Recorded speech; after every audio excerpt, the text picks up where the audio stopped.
Peter Montoya, welcome back, my friend, to Live Inspired with John O'Leary. Thank you. I'm so thrilled to be here. It is cool. Your life has changed a little bit since we last met. For those who may not have tuned into our very first conversation, when you meet someone in a grocery store, you pass them somewhere along the way in life and they say, "Hey, Peter, what do you do, man? What do you do?" How do you respond to that? So I started off as working in sales, working for the biggest motivational speaker in the world.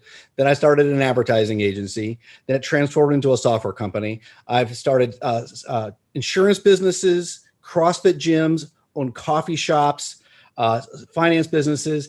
I'm an author. And also right now I'm in the middle of a technology startup. So I guess I would call myself a serial entrepreneur. So as the guy starts walking away saying that guy does way more than I do, that guy is busy living the dream. What is motivating you to keep pursuing these vast hobbies and interests?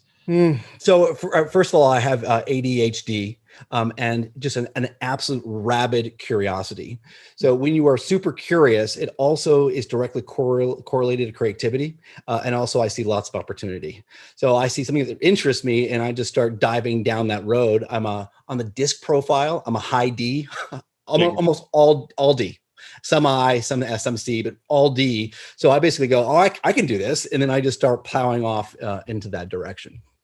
So personal brand, business, leadership, you've had interest in all of this, but most recently, you have a book coming out on August 3rd that you were kind enough to send my way that I opened up and I could not put down. It is called The Second Civil War, a citizen's guide to healing our fractured nation. Talk about your interest in even beginning the research around a work like this. So I was a political science major way back when I got my bachelor's in political science. But what really interested me was that I found myself alienated from family and friends. I was watching my friends on social media be incredibly divisive and hateful toward one another. And I started looking at all this going, what is really going on? Why are we doing this? And I started to research what are the kind of the ancient reasons that we behave this way. I want to go through the ancient reasons and the current reasons and some of the benefits and also the struggles that we face right now as a collective as we have this conversation. But I was sharing with a friend the title of your book, and his response was The Second Civil War. Man, isn't that a little dramatic? Mm-hmm. That was his response. Tell me what you think, John. No, your friend has a valid point, but let me tell you why it's not dramatic at all. He does absolutely have a valid point.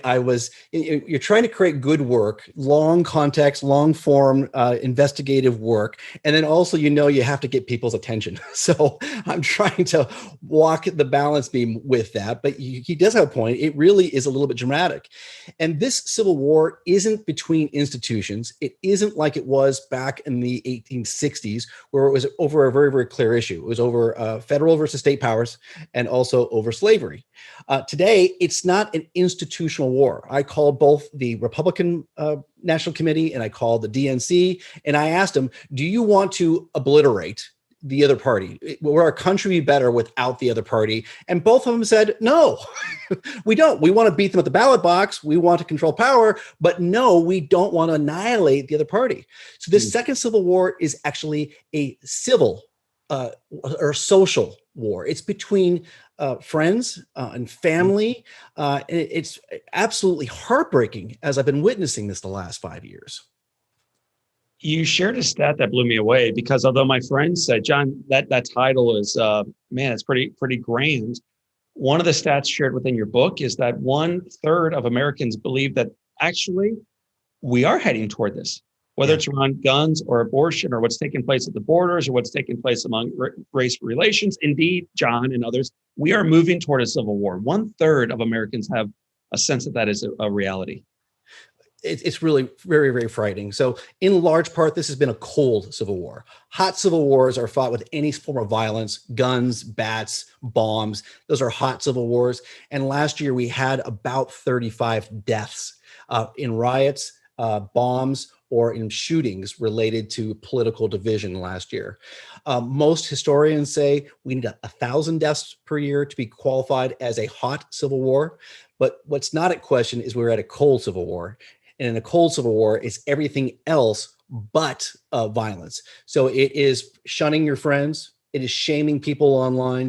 It is not giving people promotions. It's not talking to people at work. It's all the division that we're feeling human to human. It is a civil, meaning people, a civil war, it's not really civil though, obviously. Yeah. It's between people. You did a phenomenal job in the book on sharing some of the causes of this. And I'd like to just go through them as I call them out one by one. And you share with me kind of the origin story of this and why it's creating such divisiveness right now in the way we treat family members and spouses and girlfriends and boyfriends and neighbors and people we worship with and people we don't and look like and don't look like. So as I went through your book, I just was taking notes on the side. And one of the things is that politics has become the new religion. Mm-hmm. Why has politics, of all things, become our new religion? Well, we do have these ancient kind of Greek archetypes in our brains. So we are always kind of looking for kind of these gods or these generals who kind of lead the good versus evil side. We oftentimes have the seers, which are oftentimes the talking heads, which help us know what's going to be happening in the future. Then we have the pastors, which are the news anchors, helping us distill the morality of what's actually happening, how we're doing good things and they're doing bad things. And then you have the foot soldiers, which are oftentimes congressmen or people in the media who are actually either throwing lethal blows against the other side or taking them and being taken out of battle. And that's happening every single day in the news. So for the last 18 months during the pandemic, we really haven't had any of the usual national events that kind of unite us. So we used to have Super Bowls and we would talk about that on Monday. We'd go to Super Bowl parties. We'd have World Series. We'd have the NBA championships. We'd have the Oscars. We'd have these large national stories. And then we'd go to parties or go to work and we would talk about those things. We even used to have Saturday Night Live and the late night talk shows, but those all went largely to the left. So it was no longer a rallying conversation anymore. And so what are we left with? We're left getting pumped full of news, and news now is absolutely everywhere. It is obviously on your phone, on your TV, internet, gas station pumps, elevators, and everything has become politicized. So you can look at religion as being a spiritual practice, but the other way of defining a religion, it's a way of life.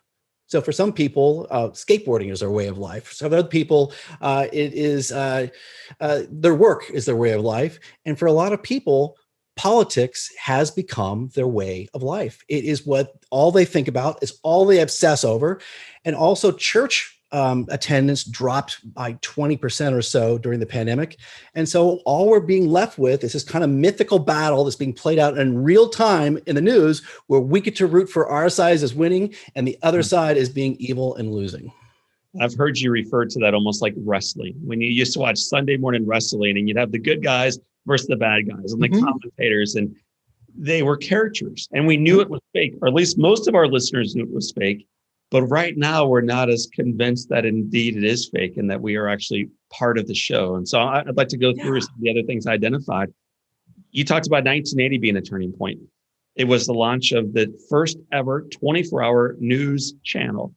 How did that movement, because back then we were like, man, how are they going to talk about the weather 24 hours a day or what's taking place, around the world 24 hours a day? Give me a break. And yet they have. And now it's everywhere. So how did 1980 change our the way we receive media? Yeah, Ted Turner found a loophole in the FCC policy, which allowed him to point a satellite to space and start beaming news 24 hours a day around the planet. And that's what everyone kind of thought, what could they possibly be talking about? So they built these very, very large nationwide networks that basically are very, very expensive to run. And they were really made for large global news stories, things like 9/11 and the Iraq War. But even when those large stories aren't happening, they still have to feed the beast. They still have to pay all their people. They have to pay for buildings and all those satellites. So what is the cheapest and easiest thing for them to do is to get two people on television, two talking heads, yelling at one another about how they perceive what is happening or what will happen. So what cable news discovered is they have a very, very expensive infrastructure. And the best way, the cheapest way to keep people glued on it is to get people arguing, talking heads arguing. I would imagine many of our listeners right now are thinking, as I look at my mom and dad, they're some of my greatest champions right now on the Live Inspired podcast. Yeah, but they're telling us what's going on, Peter. It's they're reporting the news. Like, this is not a bad thing to be informed of what's taking place in the world. How would you respond to them? As it turns out, the more news you consume, the more misinformed you actually are. So there's a great quote that goes like this. It's better to be ignorant than to be misinformed. It's easier to fool somebody than to convince them they have been fooled. So the more news you consumed, the more calcified you become in your positions, and the more likely it is that you have misinformation rolling around your heads. I stopped watching news about 7 months ago in January when I was writing this book, and I still know what's going on. I get the broad strokes because people tell me. But I don't need to know every last thing that some senator said and that they came back with this and this legislation. That those little micro battles really don't matter nearly as much as we think they do. Tell me about when did we shift from what most of us would consider fairly news-based reporting, whether it's Tom Brokaw or Cronkite or one of the names that many of our viewers and listeners would remember, to primarily opinion-based reporting? Yeah, it's a really good question. So what happened in the 1990s as more and more cable news channels came online, and also with the rise of the internet, is people realized they could get their news for free. And as they started getting their news for free, the major newspapers and magazines and even cable news channels came back to us and said, hey, are you willing to pay for edited, objective news? And we as public said, no. We're too cheap. We don't want to pay for it anymore. And with that began the rise of really trying to sensationalize news to get more attention and get more eyeballs on your news so you could sell more advertising. So it was the mid 90s, and we like to point our fingers over at the major cable channels and the internet. But the truth is, we really get to blame ourselves. We were unwilling to pay for news anymore. So as I was reading your book, I was also taking notes voraciously off to the side. A lot of really cool quotes. This is one that just jumped off at me because I think it's one that most of our listeners are experiencing right now in their own lives. We may not want to admit it, but we are experiencing this. So here it is. If you hate half of your fellow Americans, and we have listeners tuning in from 75 different countries, but this is true not only within our nation, but beyond it. If you hate half of America, you have become a pawn on someone else's chessboard. Yeah. So what the political actors have learned, and also what the media has learned, is the best way to sell more advertising is to get more eyeballs on their screens, whether it be a social media screen and someone scrolling, or it's a cable news channel, and or to get more money in the coffers if you're a politician. And the best way to do that is by demonizing the other side. To scare them about the other side will get you more loyalty and you more money and you more attention at the cost of other people. So what I find really, really interesting is we're not that divided. There's a lot of statistics in the book. So let me give you one issue which is very divisive, and that's abortion. And if you ask what percent are you pro-life or pro-choice, 46% of Americans say they are pro-life and 48% say they are pro-choice. You go, oh my gosh, they're so divided. But that's when you ask it on a team level. Which team are you in? However, when you ask Americans, should abortion in some way be legal? 79% say that abortion should be some degree illegal in this country, and only 20% don't. So we're really divided when we start talking about which team you're on, which tribe you belong to, but we're really not divided when it comes to policy. There we largely agree. And that's why I think I call this in the book the stupidest second Civil War. I mean, it really is dumb. There is no clear dividing line. So let's talk about what is making it at least seem like the dividing line, which is in part the 24-hour news cycle. You said, John, I tuned out and I'm better because of it. So one of the ways that we can have a little bit less of that division going on within our communities, but also within our own minds and hearts, is to tune away from that cycle. Give us some ideas on how we can do exactly that, Peter. So you can actually go cold turkey. You will actually find it kind of amusing as you find yourself kind of yearning, going, gosh, it's time for me to turn the news on. You'll find these little instincts. You'll go, those are kind of silly if you really think about it. And what I've noticed with my friends who have gone cold turkey is after 30 days, they're dramatically less anxious. They just feel better. And after 60 or 90 days, they don't find the need to argue anymore with anybody. And they actually kind of rise above it. And when they see people getting involved in these political conversations, they kind of cockeyed look at it and go, boy, that's silly. I used to do that. And now I don't feel that hair trigger sense inside of you when someone says something that I've got to respond. I got to jump into it. I got to fight for my country. And you realize how petty and how inconsequential all of those arguments really are. So that's when you go cold turkey. Some of our listeners are going to just dip a toe in the water. So if you're looking for some news and you're looking for reliable truth, to where do you look? Oh, geez. God. So that's a tough question these days, because as soon as I start naming networks, people will automatically assign me to a given tribe. Right. So now, look, if Peter Montoya says, I always watch Fox for my truth, you will know exactly where Montoya stands. And if he says, I watch MSNBC, you also will know where he stands. So, Peter, choose wisely, my friend, but where do you look? It's a really good question. So first of all, I love long form journalism. So long form journalism I love podcasts, by the way. I think the podcast medium is the greatest medium on the planet. And so if you're listening to a medium, first of all, I never listen to any medium where people are attacking or labeling other people. So if they are labeling or attacking other people, that is an automatic no to use slurs against other sides, even if it's a descriptor, like they're an extremist. That's a no-go right there if they're trying to actually tarnish or attack other Americans. I only want to hear people who are attacking ideas. If you want to argue ideas and attack ideas, I'll do that all day long. And actually the wholesalers when it comes to news are Reuters and Associated Press. So you can go to Reuters, I don't know if it's reutersnews.com, but Reuters and Associated Press or ap.news. I can't remember exactly what the URLs are. You will find the wholesale stories that CNN buys, that Fox News buys, that MSNBC buys. Those are the wholesale stories that they buy, which then go feed the opinion news, which generates all the controversy. So that is as close as you can get to what we'll call truth. It's still biased. Ultimately, truth is most likely written by the history professors, but not after 10 or 20 years and after a lot of lengthy discussion. So I really am a big believer that you should never believe what you think. All of my knowledge is temporary pending new information. I hold it very, very loosely. So let's talk about something else you hold very, very loosely, technology. So now as we look away from our 13-inch black and white television down to our 6-inch iPhone in our left hand, the internet and social media has certainly changed the way we not only interact with one another, but we perceive our world.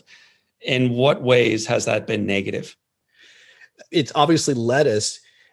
Technology is really at its best when it helps us connect with real world friends in real world situations. That's where technology is at its best. Technology is at its worst when it's keeping us separated from the very people we're sitting right next to or lying next to in bed. So technology really should be used to help unite us with people out in the real world and not keeping us apart. So if you're on your phone rather than connecting with a human being sitting next to you, it's you being used in the wrong place. From your own perspective, how frequently should you have that phone in hand? What's the appropriate amount of time to be looking down versus looking up?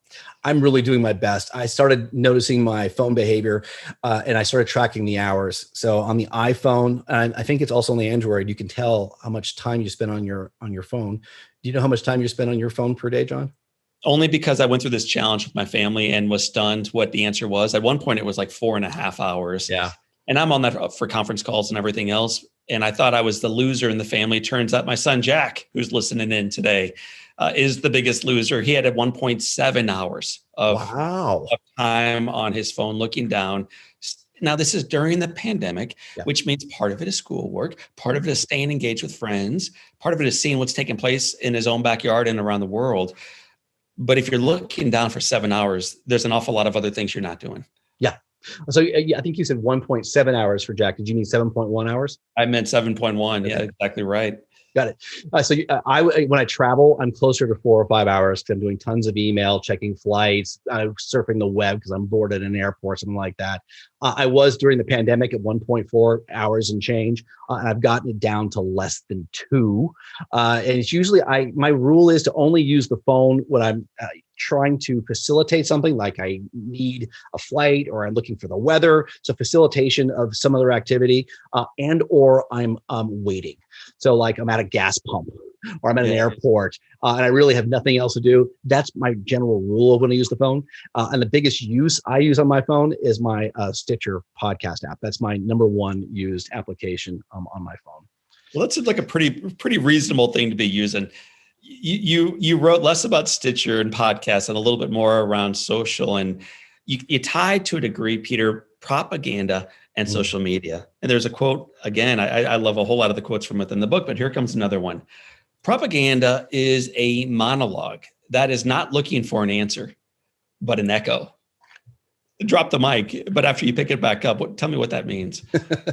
So that's what's happening right now is propagandists really want to instill fear and anger and hatred against another side, which gives them, in a sense, more loyalty. I love to think that at 52, after reading 25 books a year for the last 20 years or so and listening to thousands of hours of podcasts, I like to think of myself as being really civilized.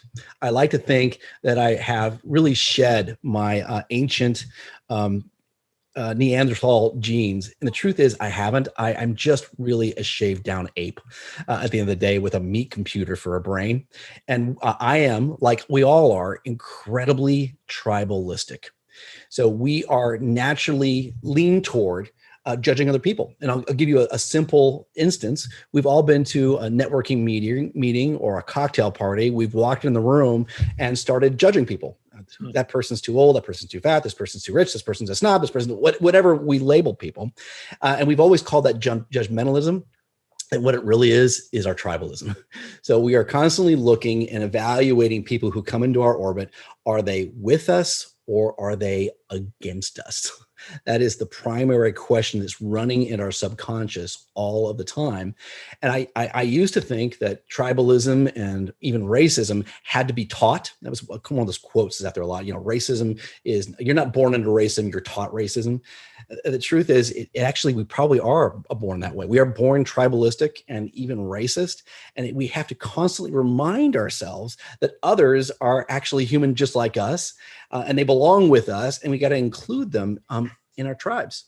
So what a propagandist really wants to do is to tweak that tribalism inside you, tell you you're right for being tribalistic, telling you the other side is trying to take something away from you. They will exaggerate it. They'll use slurs. They will demonize it, and we will likely believe it.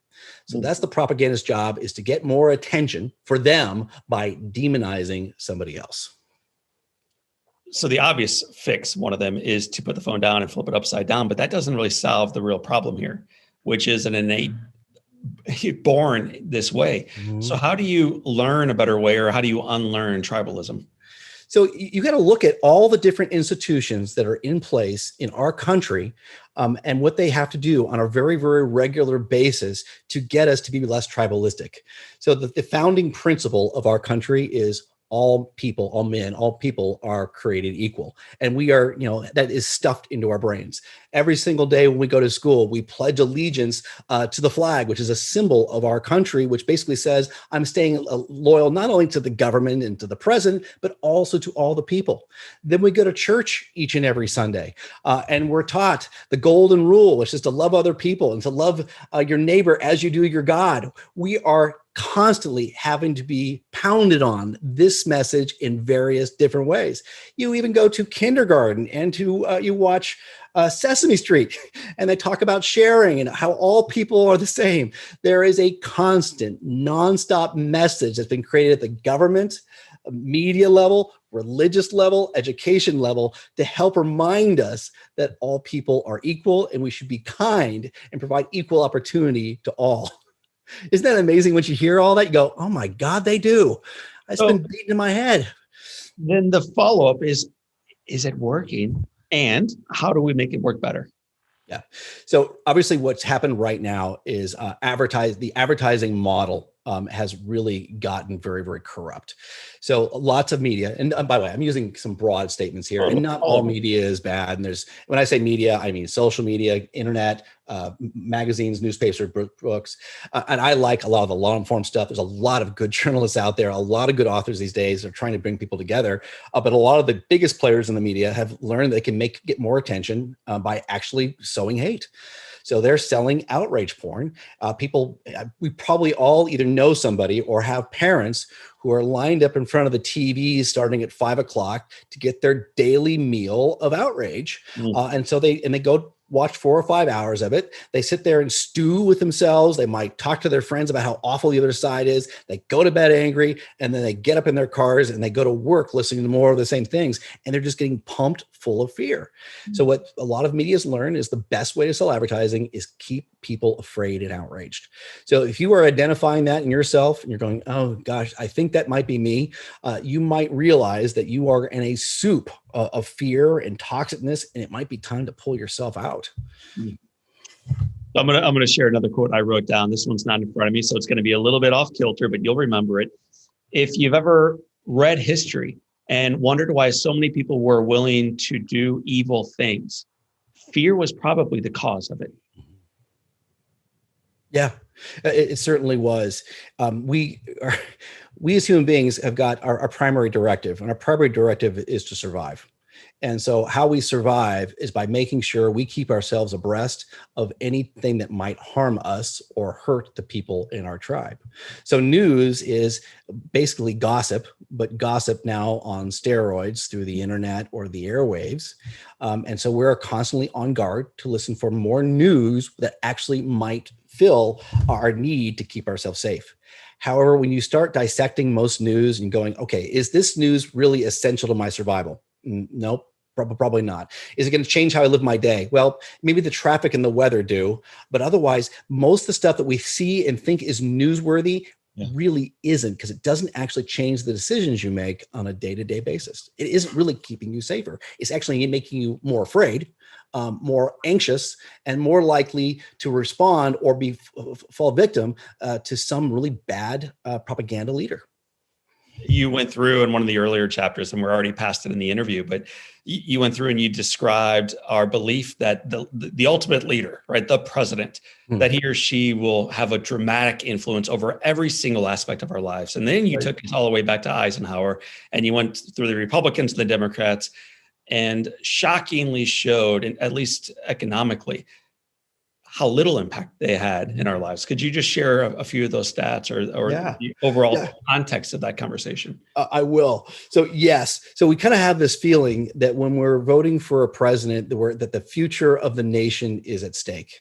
And we believe if the wrong president gets into office, the whole country is going to go to hell in a handbasket on a very, very quick basis.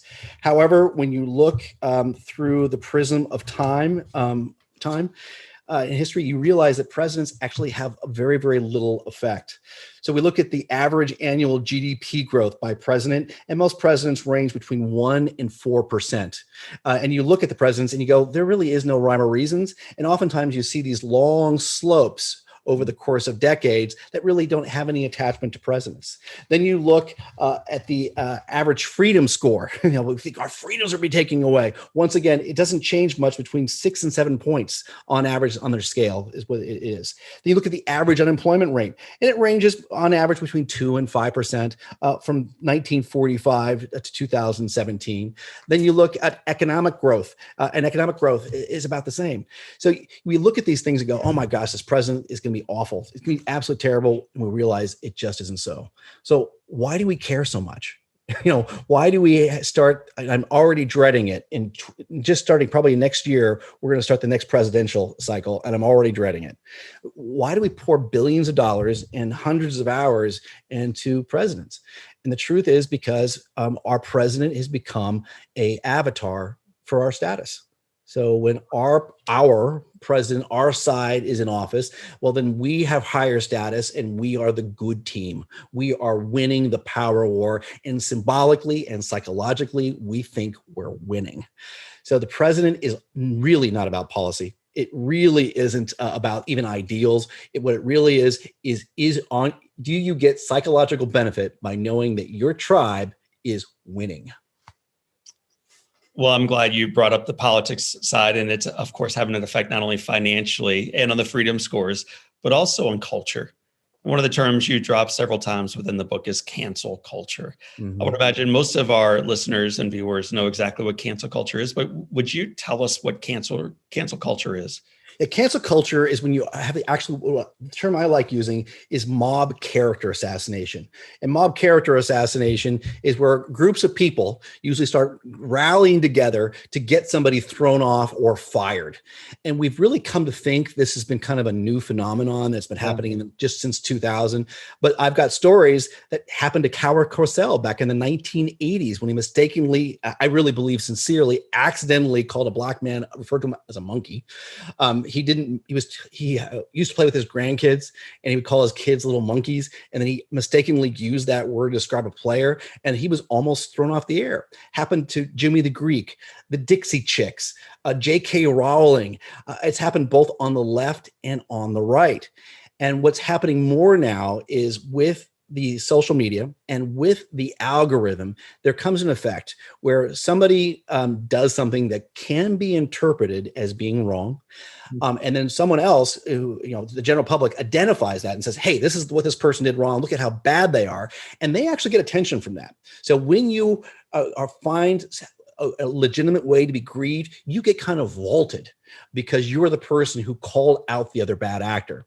Then other people start globbing onto it. Then the algorithm picks it up. And all of a sudden, that instance, that story is now getting more traction.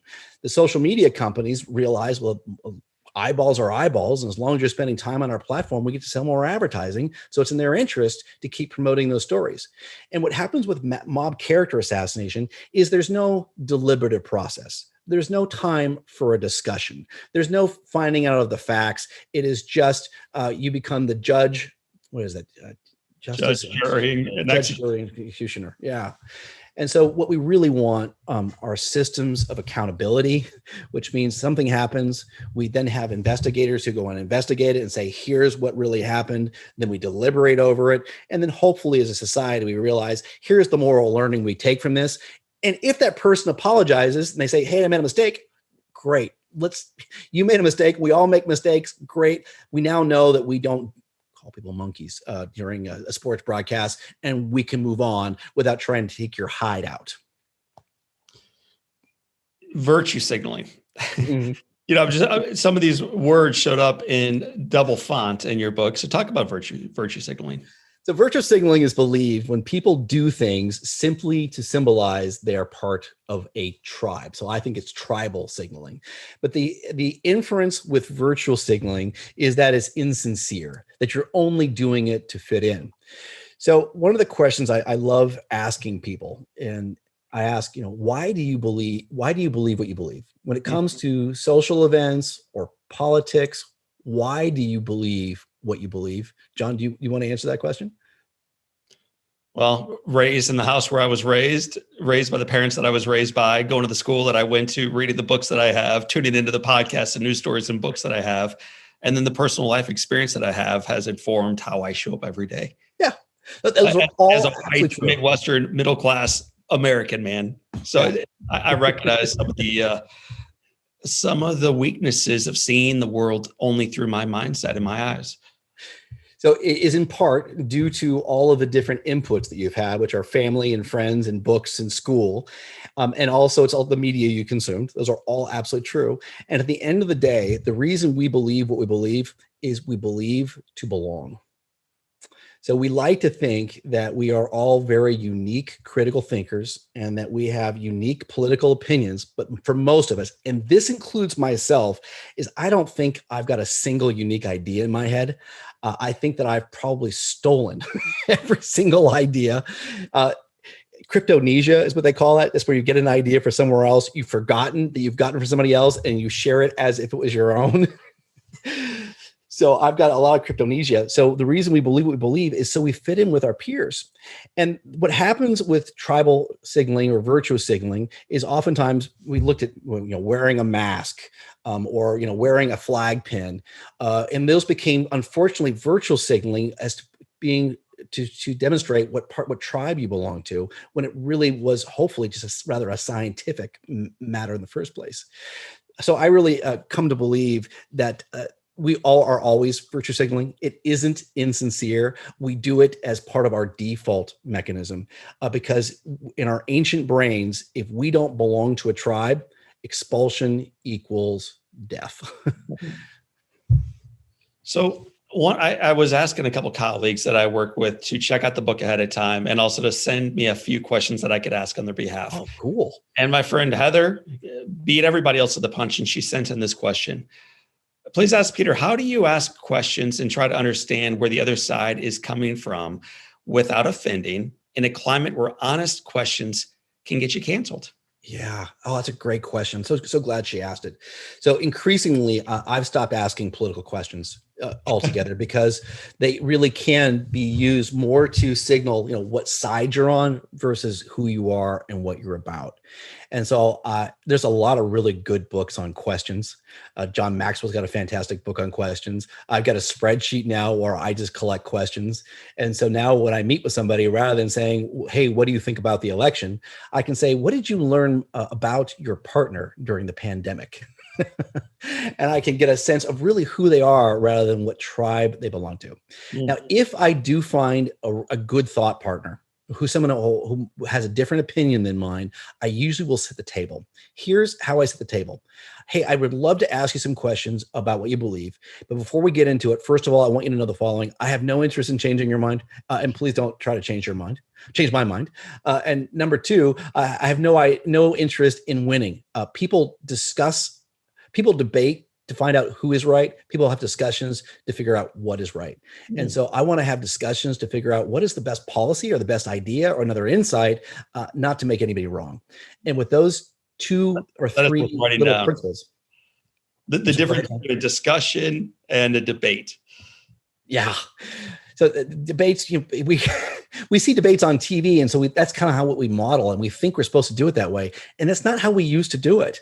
We used to be able to have discussions around religion and politics and society and social issues and news, because we were just trying to figure out what's going on, not trying to beat somebody with our enhanced social status because they're on the wrong side and we're on the right side. So I've been asking you a whole bunch of questions. I'm going to ask our listeners a question, and then I'll have you weigh in a little bit. But the question to our listeners is this. I hope, by the way, you're sitting down when you hear it. Are you a bigot? Are you a bigot?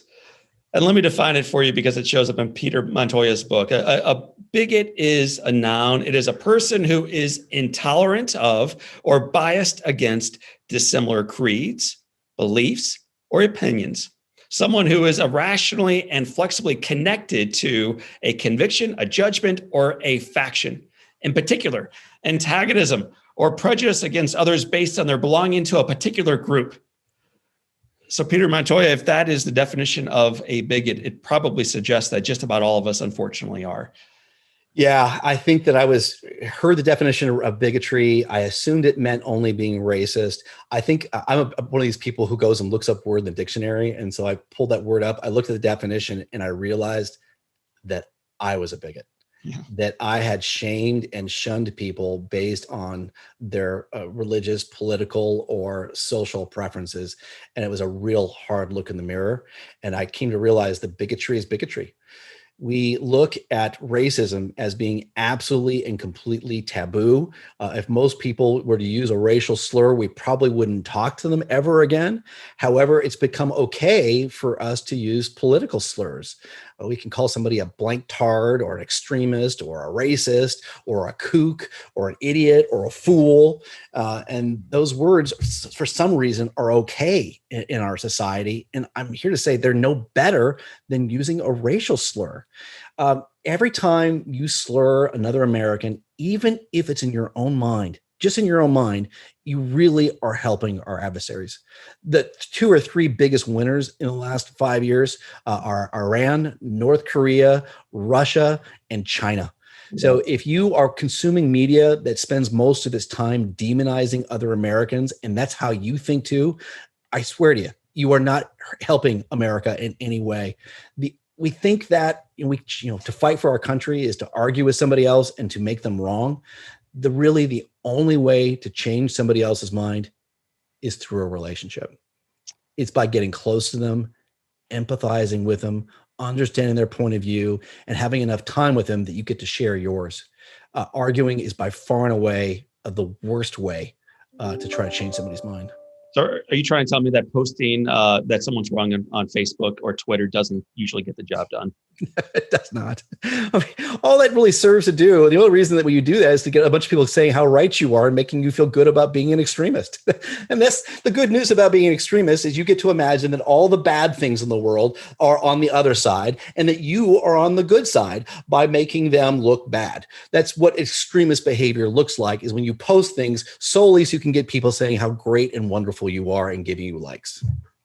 So I told you I had my colleagues that I get and have the honor of working with each day to send in some questions.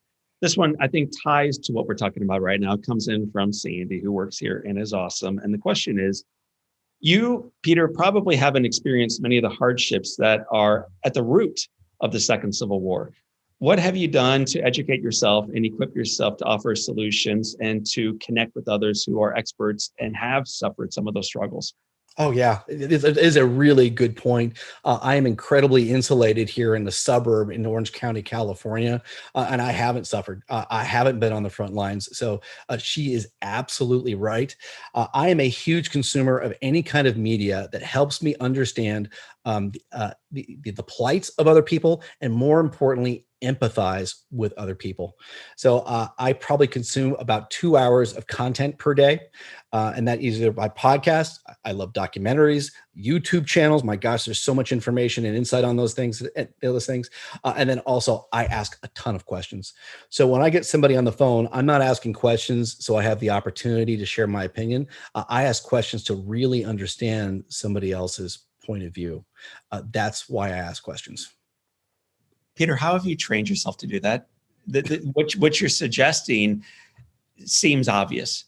And it is the hardest thing in the world to lay down your core beliefs, lay down the things that you know to be true, and to truly pull up a chair closer to somebody else who thinks and acts and worships and votes and looks completely different than you, and end every sentence not with exclamation points, but with question marks. Yeah. So politics has really become about power. It is not about solving problems. It is about beating the other side. And what I have really done, first of all, is I now have my allegiance only to the country. So I no longer, as of 2003, consider myself a Republican or a Democrat or a socialist or a communist or anything else, because as soon as you put one of those labels on you, it creates a bias which filters information. So my loyalty is only to the United States. And my interest is not Republican versus Democrat. What it is Republican and Democrat against our collective problems. I want what all Americans want. I know this word is kind of out of fashion, but I want harmony between people. I want families living and laughing together. I want great holidays. I want a booming national economy. I want full employment. I want everyone being educated. I want what everyone else wants. And I realize I will never get there by fighting my fellow Americans. We can fight ideas, but you'd stop fighting people. You end generally that chapter with this quote, and I'm going to move into some of the solutions so that not only you can grow in this matter, but so can we. The quote that I also wrote down is this: intolerance is to stand alone. Tolerance is to stumble separately. And inclusion is to walk together. So my friend, let's move toward inclusion. Let's move toward walking together. Let's move toward making not only our country, but the world a far better place to live, reside, and grow in with some of the solutions. I wrote down a few. Number one, I like the way you framed it. Treat your phone like a toothbrush. Right. Use it very, very briefly and only as a utility as you need to, and then put it back down again. So for my kids, that means every 6 months, the day before they go to the dentist. So I'm assuming we have an opportunity to maybe use our phone more frequently than that. Right. But you use it as a utility only as you need to, not as a way of filling time. Scroll less, read more. What do you mean by that? Yeah, so there is a lot of scrolling and oftentimes doom scrolling where people are just actually looking at individual pieces of content for 2 seconds, 3 seconds, and then moving on to the next. It's much better for you to be engaged in long form writing. Go back and read a book again. And that's really hard for people to get back into the habit of reading books. You go, my attention span is too short. I can't find them interesting. Yes, you have rewired your brain to constantly be looking for dopamine every 2 or 3 seconds. So if you want to read a book again, here's how you do it. For one week, just read one paragraph a day. For 1 week, just one paragraph a day. Then the second week, you read 1 page a day. For the third week, you read 2 pages a day. For the fourth week, you read 3 pages a day. And that's how you eventually train your brain again into being able to read long form writing like journalisms and podcasts and things like that. So you've got to rewire your brain from this dopamine fix that we've all gotten ourselves addicted to in needing fear or entertainment or mocking somebody else or satire every couple seconds. You also encourage us to be mindful. What does that word mean to you, and how can we become more mindful? So if you close your eyes for a second and you go to that spot behind your eyes and between your ears, that's called your conscious. It's also called the witness. And what's amazing, when you go to that spot in your brain, which we all have the ability to do, that witness is actually experiencing a multi-dimension movie. It's a movie in which when you close your eyes, you realize you can see and touch and smell. It's the most amazing movie you've ever experienced. And when you go to that spot, that witness there, you're being mindful. And when you have a reaction to something, you are actually witnessing yourself have a reaction to it. And that when you are more mindful, you will find yourself less reactionary, more calm, and more able to decipher what's coming in versus constantly reacting and being in this constant perpetual treadmill of anxiety and anger. You got about 3 more in front of you, so I'll just keep rolling through them. You challenge us to play a different game, and you quote from one of my favorite movies from the 80s, War Games. Mm-hmm. The only winning move is not to play. So talk about what the game is that we ought to be playing. If you want us to play a different game than the one we've been playing or the one that has played us, what is the game we ought to be playing now? So the question is where is the front line? Where is the battlefield right now of the Second Civil War? And there is no battle line. I mean, there's no forces out there fighting anywhere. So if you believe we're in a second Civil War, where is the battlefront? And the answer is it's in your mind. So the only way to win this war is to not to play the game. That was the lesson from War Games, which dates both of us tremendously. But it also is the lesson with this is you don't have to play this game, and you can choose yourself off of the battlefield anytime you choose. You realize that once you're off the battlefield, that you have been a victim of somebody else's game. And the final piece that I'd like to talk about is you challenge us to be a true patriot. And before I encourage you to tell me more about that, I'm going to read how you define being patriotic. So here it is. Being patriotic is about fighting for what is in the best interest of your fellow Americans, not what is in your personal or partisan best interest. Yeah. So we all believe in having values, right? We have respect, honor, responsibility, integrity. We look at all these values and we go, I want to be like that. And the truth is, values are a price that we pay for the benefit of somebody else. So what patriotism has come to believe to most people is I get what I want and I get freedom. That's not what patriotism really is. Patriotism is a cost that we pay for the benefit of other people. So I will say that my definition of patriotism is completely subjective. I have no more moral high ground. I don't have a monopoly on defining what patriotism is, but I laid out what I thought it means to be patriotic, at least to me, to see if it spurred some other discussion among other people. But once again, patriotism, we use the word sacrifice. And for some reason, we kind of have it wired in our head that sacrifice means dying on the battlefield. No, sacrifice means stopping for red lights. It means allowing someone to go in front of you. It means wearing a mask so other people don't get infected. That's what sacrifice means. It means those little teeny prices that we pay that benefit somebody else besides ourselves. So for those listening to our conversation thinking, man, I'm loving it. I'm loving the idea of drawing back toward the middle and being a true patriot and seeing not only this country, but countries collectively shine. But Peter hasn't spoken directly to this issue that affects me. whether it's the color of my skin or my lack of status or the fact that I was born into poverty and can't seem to get out of it, or I'm a gender that seems to be beat down, or whatever the challenge might be for this individual, Peter, and they're passionate about it. They're passionate about the environment. They're passionate about unemployment or student loans or whatever it is they're passionate about. That is their issue. How can they move forward to make a difference in that issue while at the same time living the principles you put forward in this book? Oh, yeah. Good. That's a really important question. And I have issues that I'm really passionate about. And in general, it's anything regarding kids. So any issue regarding kids, I really think that kids are sacred to me, to make sure they have every single advantage possible to them. So whatever issue that somebody else has, I actually do talk about that way, which is what is the right way and the wrong way to fight for your ideas. And I say, what's good, right and wrong. I don't have a monopoly on morality. This is just my view on how I think it is. So I really believe in fighting for your ideas and not fighting other people. So any kind of violence, any kind of destruction of personal property, any kind of disruption of our democracy in any way, those would be the wrong ways. And right ways is finding the way to thread and get enough attention for your cause that it actually stands out, but isn't seen as being immoral. And that is really, really hard. And that's whenever you see a cause that kind of pulls at your heartstrings, you go, oh my gosh, they've done it right. That is the trick today, is to get attention without being too immoral or destructive to our democracy. But in short, attack ideas, not people. That's well said. So as you get ready to go to bed tonight, as your book is just a week or so from being launched out there into the world, how do you feel about the trajectory of where we are heading next? That's a really good question, because in some degree, what's driving this country right now is systems, and the systems are much more powerful than individuals, unfortunately. So I'm looking at the news media and social media, and those two things have got to change, especially on the social media side. My next tech startup is a social media platform, and I think we're going to solve the three biggest problems, which are bots, fake accounts, and misinformation.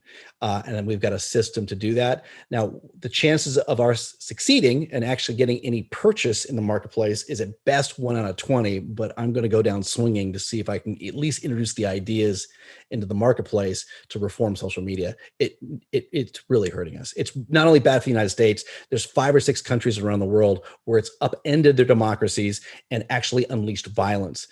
So a lot of this is at the feet of social media platforms.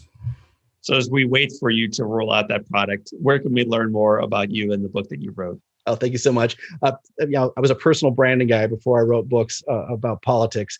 And this book, by the way, is political, but it's not really about politics. If you notice, I'm apolitical. I just want Americans to get along. You can go to petermontoya.com, and you can find my book, The Second Civil War, A Citizen's Guide to Healing Our Fractured Nation by Peter Montoya, on both Amazon and also Barnes & Noble. Peter Montoya, the author of The Second Civil War. I want to thank you for your work. Thank you for your time, and thank you for your desire to draw us back together. It is the right next step. John, it was a thrill to be here. Thank you so much for having me. Perfect. My friends, that is Peter Montoya, and my name is John O'Leary. This is your day. Live inspired. If you are more committed to national unity than partisanship, please check out my book, The Second Civil War, A Citizen's Guide to Healing Our Fractured Nation. My book will challenge you to improve your relationships with friends and family. Click the link in the description below.